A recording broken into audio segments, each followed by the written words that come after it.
오늘 하나님의 말씀은 시편 105편 39절로 42절 광야 여정입니다. 이게 이스라엘이 출애굽 이후의 광야 여정에 관해서 얘기를 하고 있습니다. 39절로 42절까지 봅니다. 여호와께서 낮에는 구름을 펴사 덮개를 삼으시고 밤에는 불로 밝히셨으며 그들이 구한 중 메추라기를 가져오시고 또 하늘의 양식으로 그들을 만족하게 하셨도다. 반석을 여신즉 물이 흘러나와 마른 땅에 강같이 흘렀으니 이는 그의 거룩한 말씀과 그의 종 아브라함을 기억하셨음이로다.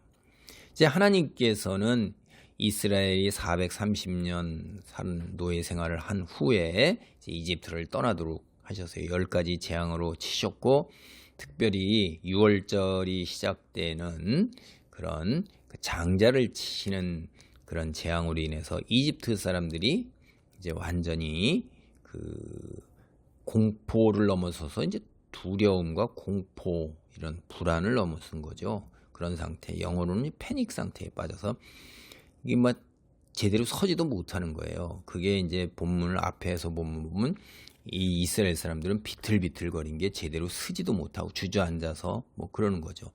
그래서 이 인도하여 나올 때 이집트 사람에게 은금을 이제 요구해서 가지고 나올 때 귀한 것들을 다 가지고 나올 때 비틀거리는 자가 하나도 없다. 다 건강했다는 거죠.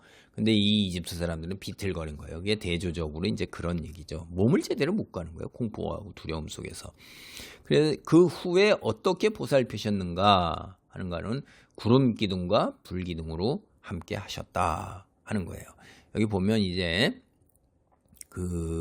구름 기둥과 불 기둥으로 이제 그를 인도하시면서 낮에는 구름 기둥을 통해서 그늘을 만드셔서 이스라엘이 더위에 지치지 않게 하셨고 밤에는 이제 기온이 뚝 떨어지잖아요. 사막 기후가 그들을 보호하기 위해서 불 기둥으로 이제 따뜻하게 하신 거예요. 그러면 눈으로 볼 때 구름 기둥과 불 기둥은 오늘로 보면 눈으로 다 보이잖아요. 그러니까 하나님이 동행하시고 임재하시고 같이 한다는 것들을 눈으로 다 보는 것입니다. 이게 모든 사람들이.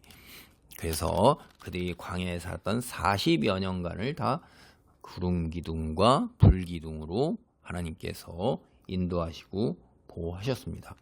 그게 이제 출애굽기 우리가 13장 이제 17절로부터 22절에서 22절 특별히 낮에는 구름 기둥 밤에는 불 기둥이 백성 앞에서 떠나지 아니하니라 이렇게 된 거예요. 이제 홍해를 건넌 이후에 하나님께서 이들을 보면은 홍해에서 15장 22절 보면 모세가 홍해에서 이스라엘을 인도하며 그들이 나와서 수르광야에 들어가서 거기서 사흘 길을 걸었으나 물을 얻지 못하며 이렇게 될 때 하나님께서 그 물을 이제 주시는 겁니다. 모세가 여호와께 부르짖었더니 여호와께서 그에게 한 나무를 가리키시니 그가 물에 던지니 물이 달게 되었더라. 이렇게 얘기해요. 마라에서 물이 쓰니까 그렇게 하고 거기에 이제 이렇게 물도 주시는 거. 그 이후에 16장 이제 1절로부터 우리가 36절까지 여기 전체 16장 전체가 나오는 게 이제 만나 이야기가 나와요. 이들이 이제 원망하고 그러니까 메추라기를 먼저 탁 보내주셔서 양식을 비같이 내리고 이렇게 해서 또 모세가 여호와께서 저녁에는 너에게 고기를 주어 먹이시고 아침에는 떡으로 배불리시리니 이렇게 한단 말이에요. 그래서 이들이 이제 그 메추라기가 이렇게 했고요. 13절 보면 16장 13절에 저녁에는 메추리가 와서 친에 덮이고 아침에는 이슬이 진 주위에 있더니 그 이슬이 마른 후에 광야 지면에 작고 둥글며 서리같이 가는 것이 있는지라 이스라엘 자손이 보고 그것이 무엇인지 알지 못하여 서로 이르되 이것이 무엇이냐 이게 만나예요. 만나 발음 음이 그래서 이게 뭐냐 하는 거죠. 이게 만나 뭔지 모르는 거예요. 그래서 하나님께서 이렇게 이들을 먹이시고 그 다음에 냉방과 난방으로 다 배려를 해주신 거예요. 그리고 물이 필요하다고 그럴 때 물도 하나님께서 주십니다. 그게 그 무리바 사건을 여기 얘기하는 건데요. 모세가 내리친 바위에서 물이 얼마나 많이 나왔냐면 여기 보면 물이 마른 땅에 강같이 흘렀다고 나왔어요. 강같이. 야, 반석에서 물이 나오는데 강같이 흘렀다. 이 물 대개 이제 이 장정이 60만이라고 그러거든요. 그러면 4-5명만 쳐더라도 60만에 곱하기 4. 한 가족이 240만 명이에요, 벌써.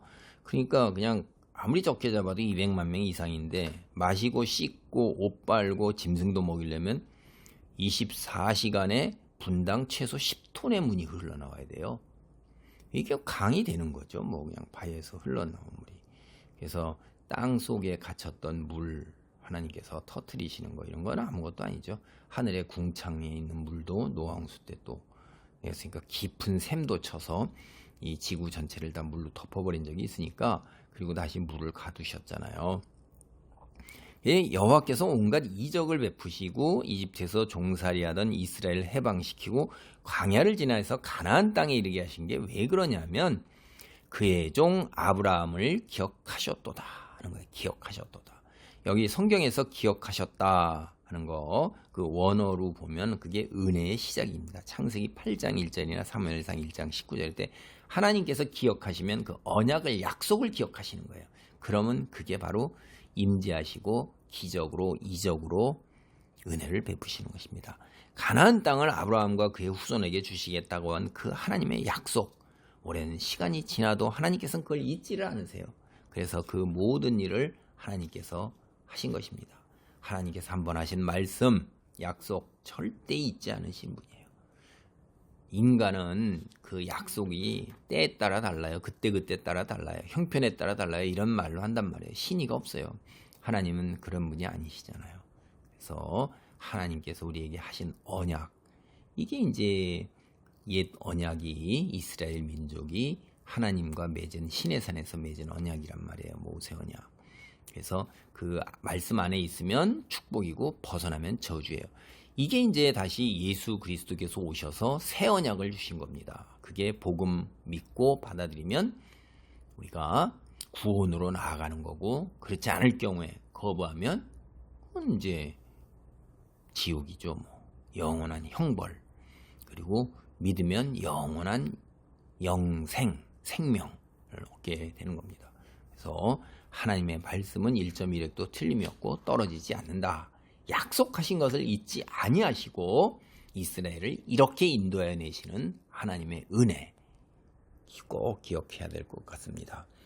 할렐루야. 하나님 감사합니다. 하나님의 말씀이 1.1획도 떨어짐이 없이 그대로 이루어진다 하신 거, 그거를 온 천하 우주가 없어지는 것이 더 쉽다 하셨습니다. 주님이 그만큼 신실하신 분이고 일관된 분이신 것을 아버지 성경이 늘 이야기를 합니다. 하나님 감사합니다. 우리에게 구원을 허락하신 하나님의 놀라운 그 언약 안에 늘 머물며 충성하고 헌신하며 이 땅에 짧게 지나가는 삶의 여정 속에서 겪는 모든 시련과 환난 속에서도 하나님을 향한 뜨거운 한 마음을 지닐 수 있도록 축복하옵소서.